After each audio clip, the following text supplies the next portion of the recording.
مسیح یسوع کی بابرکت فتح مند اور جلالی نام میں آپ سبوں کی سلامتی ہو۔ عزیز و خداوند آپ سب کے ساتھ ہو، خداوند آپ سب کو برکت دے، آمین۔ آج کا دن خداوند ہم سبوں کے مبارک کرے، آمین۔ آئیے عزیزو، آج ہم کلام مقدس میں سے پڑھیں گے متی کی انجیل، اس کا 22 باب۔ آسمان کی بادشاہی۔ اس بادشاہ کی مانند ہے جس نے اپنے بیٹے کی شادی کی اور اپنے نوکروں کو بھیجا کہ بلائے ہوئے کو شادی میں بلا لائیں، مگر انہوں نے آنا نہ چاہا۔ پھر اس نے اور نوکروں کو یہ کہہ کر بھیجا کہ بلائے ہوئے سے کہو کہ دیکھو میں نے ضیافت تیار کر لی ہے،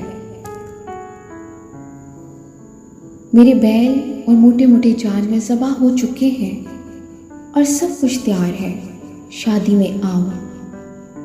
مگر وہ بے پرواہی کر کے چل دیے، کوئی اپنے کھیت کو، کوئی اپنی سوداگری کو، اور باقیوں نے اس کے نوکروں کو پکڑ کر بے عزت کیا اور مار ڈالا۔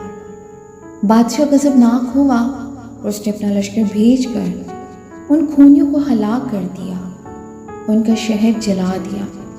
تب اس نے اپنے نوکروں سے کہا کہ شادی کی ضیافت تو تیار ہے، مگر بلائے ہوئے لائق نہ تھے، بس راستوں کے ناکوں پر جاؤ اور جتنے تمہیں ملے شادی میں بلا لاؤ۔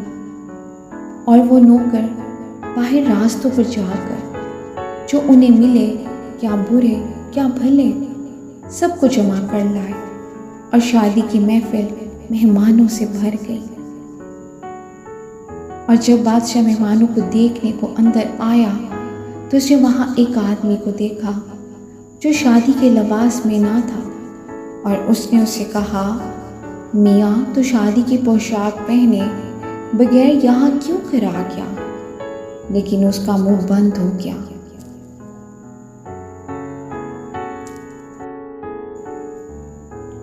اس پہ بادشاہ نے خادموں سے کہا، اس کے ہاتھ پاؤں باندھ کر باہر اندھیرے میں ڈال دو، وہاں رونا اور دانت پیسنا ہوگا، کیونکہ بلائے ہوئے بہت ہیں مگر برگزیدہ تھوڑے۔ آمین۔ خداوند کی زندہ پاک کلام کے پڑھے اور سنے جانے میں اس کی برکت ہو، خداوند کا شکر ہو۔